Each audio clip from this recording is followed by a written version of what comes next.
Hello everyone, this is Ayush Paliwal. तो कैसे हैं आप सभी। तो आज की वीडियो में बात करने वाले हैं हम IES examination which is Indian engineering services. And मैं आपको बता दूं, ये जो कंडक्ट किया जाता है बाय यूपीएससी एंड बिल्कुल सिमिलर होता है आईईएस एग्जाम की तरह ही। इसमें भी तीन पैटर्न होते हैं आपके, पहले प्री होता है, फिर मेन और फिर इंटरव्यू। सो आज की वीडियो में हम डिटेल बात करने वाले हैं आपके आईईएस एग्जामिनेशन के बारे में। सो बने रहिए, बिना टाइम वेस्ट करे चलिए वीडियो शुरू करते हैं। अगर हम सबसे पहले बात करें who can apply in this examination.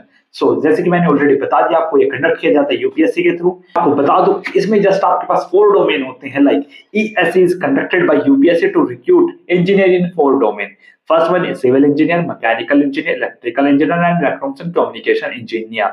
मैं आपको बता दूं, ऐसा नहीं है आप किसी और ब्रांच से हैं आप एलिजिबल नहीं है इस एग्जामिनेशन के लिए। इस एग्जामिनेशन में बैठने का सिर्फ एक ही क्राइटेरिया है, आप बीटेक होने चाहिए, आप बीटेक ग्रेजुएट होने चाहिए, दैट्स इट। आपकी कोई ब्रांच मैटर नहीं करती, बस फर्क सिर्फ इतना है, आपको इन डोमेन में पढ़ना पड़ेगा। लाइक आपको अपना देखना पड़ेगा मेरा सिलेबस किससे रिलेवेंट करता है। अगर मैं आपको बता दूं, अगर आपकी कंप्यूटर साइंस ब्रांच है और आपका मन है मेरे को आईईएस एग्जाम में बैठना है, तो आपका जो सिलेबस मैच करता होगा ईसीई से, इलेक्ट्रॉनिक्स एंड कम्युनिकेशन ब्रांच से। लाइक आपके पास डिजिटल इलेक्ट्रॉनिक्स नाम का सब्जेक्ट होगा जिसमें सर्किट थ्योरी वगैरह होती है, वो similarly electronics and telecommunication, electronics and communication में भी होता है। सो आपका 20-30% सब्जेक्ट लाइक कंप्यूटर साइंस का ईसी से मिल रहा होता है। इस प्रकार से वो थोड़ा आपको एडवांटेज होता है कि मैं अपना सिलेबस इलेक्ट्रॉनिक्स से कंप्लीट करके इस एग्जामिनेशन को पास कर सकता हूँ। मैं आपको साफ शब्दों में बता दूं कि अगर आपकी ब्रांच इन चारों से अलग है और आपका मन आईईएस एग्जाम देने का है, तो आपको इन चारों ब्रांच में से किसी भी एक ब्रांच का सिलेबस ही पढ़ना पड़ेगा as per the IES examination syllabus. तो आपको इतना क्लियर हो रहा होगा। बस आपको इस बात का ध्यान रखना है कि आपका जो सिलेबस है वो इन ब्रांच से थोड़ा रिलेवेंट हो, जिससे आपको एक एडवांटेज रहे। लाइक आपको हेल्प रहे कि मैंने जो 4 साल पढ़ा है वही मेरा काम आ रहा है आईईएस एग्जाम में भी। जैसे कि मैंने आपको एग्जांपल दिया है कंप्यूटर साइंस का, उनका रिलेवेंट होता है थोड़ा इलेक्ट्रॉनिक्स एंड कम्युनिकेशन से। आई थिंक आपको इतनी हेल्प हुई होगी। सो मूव करते हैं नेक्स्ट स्लाइड पे। अगर मैं आपको बता दूं एग्जाम क्राइटेरिया किस प्रकार का, क्या एज ग्रुप है। आपका जो एज ग्रुप है वो 21 to 30 है। अगर बात करें अदर कैटेगरीज की, अगर आपकी कैटेगरी ओबीसी है तो आपको 3 ईयर का रिलैक्सेशन मिलता है। अगर आपकी कैटेगरी एससी एसटी है तो आपको रिलैक्सेशन मिलता है 5 ईयर का। एंड अगर हम फर्दर मूव करें, there is no minimum criteria of marks and CGPA in college, just you have BTech degree which is quite awesome. Like आपके ऐसा कोई क्राइटेरिया नहीं है कि आपकी 50% 60% मार्क्स होनी चाहिए या फिर 6-7 सीजीपीए होनी चाहिए। आपकी कितनी भी सीजीपीए दैट्स इट, कोई मैटर नहीं करता, बस आप पास होने चाहिए एंड आपके पास एक बीटेक की डिग्री होनी चाहिए, आप एलिजिबल हो आईईएस एग्जाम के लिए, जो बड़ा ही बेहतरीन है। एंड मूव करें नेक्स्ट स्लाइड पे। तो किस प्रकार से कैटेगरी में डिवाइडेड है, जो ब्रांचेस है उनमें किस प्रकार की सर्विसेज अवेलेबल है। मैं आपको बता दूं, the requirement will be following categories. Category 1 civil engineer, category 2 mechanical engineer, category 3 electrical and 4 as well as electronics and telecommunication या कम्युनिकेशन। एंड मैं आपको बता दूं सिविल इंजीनियरिंग में किस प्रकार की सर्विसेज है, like central engineering services. And जो सारी जॉब्स होती है वो ग्रेड ए ऑफिसर की जॉब होती है। इस प्रकार से आपकी आईएएस आईपीएस की जॉब होती है। एंड आपको जो पक्ष मिलने वाले, अलाउंस मिलने वाले बिल्कुल सिमिलर होते हैं, किसी प्रकार का कोई फर्क नहीं होता है। एंड आपकी जो रिस्पेक्ट होती है वो भी ऑलमोस्ट सिमिलर होती है। एंड फर्दर अगर हम मूव करें, आपको जो कैटेगरी में डिवाइड किया गया था सर्विसेज क्या है, लाइक हम बात कर रहे थे सिविल इंजीनियरिंग की central engineering services. Central engineering services roads, जो हाईवे बन रही होती हैं एंड जो आप डील कर रहे होते हैं यहाँ पे करोड़ों में नहीं, कहीं 100 करोड़ों में कर रहे होते हैं। लाइक ऐसे नहीं 3 करोड़ 4 करोड़ में डील कर रहे हो, 1000 करोड़ 500 करोड़ ऐसे डील कर रहे होते हैं। जो हाईवे बन रहे होते हैं आपके, national highway 2, national highway 51, national highway, ये अलग अलग। एंड इनका जो प्रोजेक्ट होता है आपके थ्रू ही ऑथेंटिकली, लाइक आपके थ्रू ही पास होके आगे जाता है, तब जाके काम शुरू होता है। एक आईईएस ऑफिसर की इतनी वैल्यू होती है, आप इतना समझ रहे होंगे। एंड सेकंड मूव करें इलेक्ट्रिकल इंजीनियरिंग के लिए। इलेक्ट्रिकल इंजीनियरिंग के लिए central electrical and mechanical engineering services, Indian defence and services of engineering, Indian naval material management service, central power of engineering services grade A and Indian naval armament service, electrical engineering post. And साथ ही बात करें mechanical engineering services की, तो AE NGSI engineer service grade A. जो सारी jobs होती है वो ग्रेड ए ऑफिसर की होती है, जो आप समझ सकते हो ग्रेड ऑफिसर में, ग्रेड ए ऑफिसर में किस प्रकार के पक्ष मिलते हैं, किस प्रकार का आपकी रेपुटेशन होती है। And Indian defence services of engineering, Indian naval armaments services. And इस प्रकार से आप देख सकते हैं लाइक सेंट्रल वाटर इंजीनियरिंग है। साथ ही बात करें इलेक्ट्रॉनिक्स एंड टेलीकम्युनिकेशन इंजीनियरिंग में, Indian telecommunication services, Indian naval armament services, electronics and telecom engineering post, defence aeronautical quantities assurance services SSO, electronics and tel. इस प्रकार से आप देख सकते हैं किस प्रकार की सर्विसेज अलग अलग ब्रांचेस में अवेलेबल है। तो यहाँ पे जिस प्रकार से आपको स्कोप मिल रहा है उसकी तो कोई कमी नहीं, आपका जो फ्यूचर होने वाला है नो डाउट बिल्कुल ब्राइट होने वाला है अगर आप इस सर्विसेज को ज्वाइन कर लेते हैं एक बारी। अगर आपने एक बार दम लगा के एग्जाम क्रैक कर लिया तो आपका फ्यूचर नो डाउट ब्राइट ही होने वाला है। सो मूव करें नेक्स्ट स्लाइड में, बात करते हैं एग्जाम पैटर्न। तो इसका एग्जामिनेशन पैटर्न बिल्कुल सिमिलर होता है कि आईएएस आईपीएस एग्जाम्स के जैसा ही। जिस प्रकार से वहां पे 3 मोड होते हैं, first one is pre, second mains and third one is interview. यहाँ पे बिल्कुल सेम होता है, पहले प्री फिर मेन फिर आपका आता है interview which is personality test. अगर हम मार्क्स की डिस्ट्रीब्यूशन की बात करें तो आपके प्री में 2 पेपर होते हैं, first one is general study and engineering aptitude. यहाँ पे आपके जनरल क्वेश्चंस आते हैं, थोड़े जनरल एबिलिटी के, जनरल एप्टीट्यूड से। फर्दर जो पेपर 2 होता है वो होता है इंजीनियरिंग डिसिप्लिन, जिसमें आपका सिलेबस आता है, कोर सिलेबस, जिस भी ब्रांच से आप पेपर दे रहे होते हैं।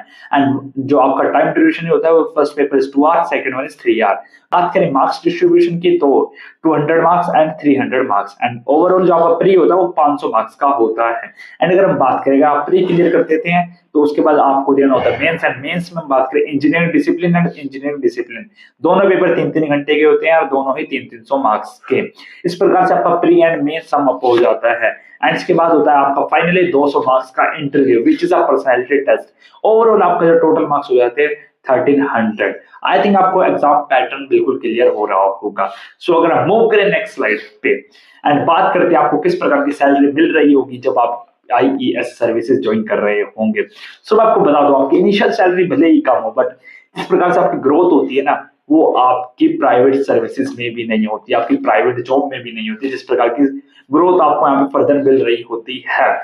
सो आपको इनिशियल सैलरी मिल रही होती है 56,000 रुपीज विच इज थोड़े से कम है as a grade officer. Junior time scales की अगर हम बात करें level 10 INR 56,100 rupees on the joining. And अगर इसी प्रकार से हम 3 साल बाद देखें, 3 से 5 साल बाद जो आपकी सैलरी लाई कर रही होती है वो up to 2 lakh rupees.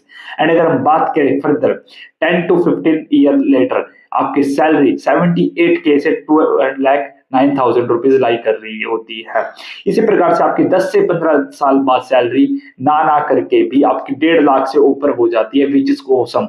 Like अगर हम बात करें जो आपको 1.5 लाख इन हैंड मिलने वाले हैं और जो आपका बैंक में हर मंथ की 1 तारीख को क्रेडिट होने वाले हैं 1.5 से 2 लाख रुपए, बहुत ही औसम होते हैं जो आपको प्राइवेट जॉब्स में भी नहीं मिल रहे होते हैं।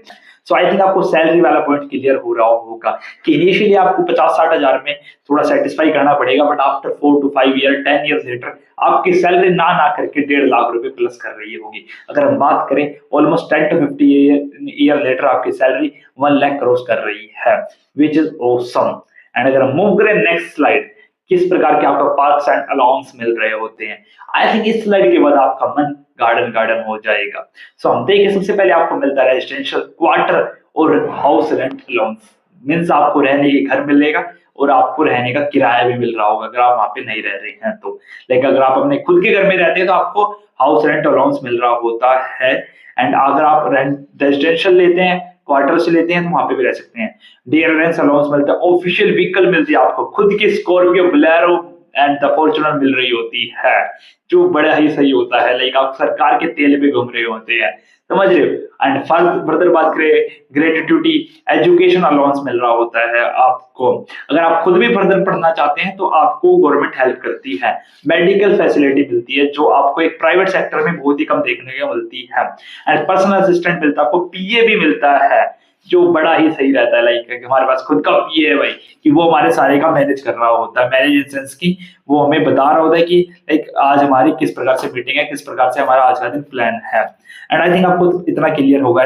लीव ट्रैवल अलाउंस में मिल रहा होता है, मींस साल में आपको 2-3 ट्रिप मिल जाते हैं इजीली, ना करके एक तो मिल ही जाता है। एंड वो भी गवर्नमेंट के द्वारा ही। एंड लिव इन कैशमेंट में मिलता है which is quite awesome। and आपको यहाँ पे newspaper and mobile bill and children education allowance भी मिल रहा होता है।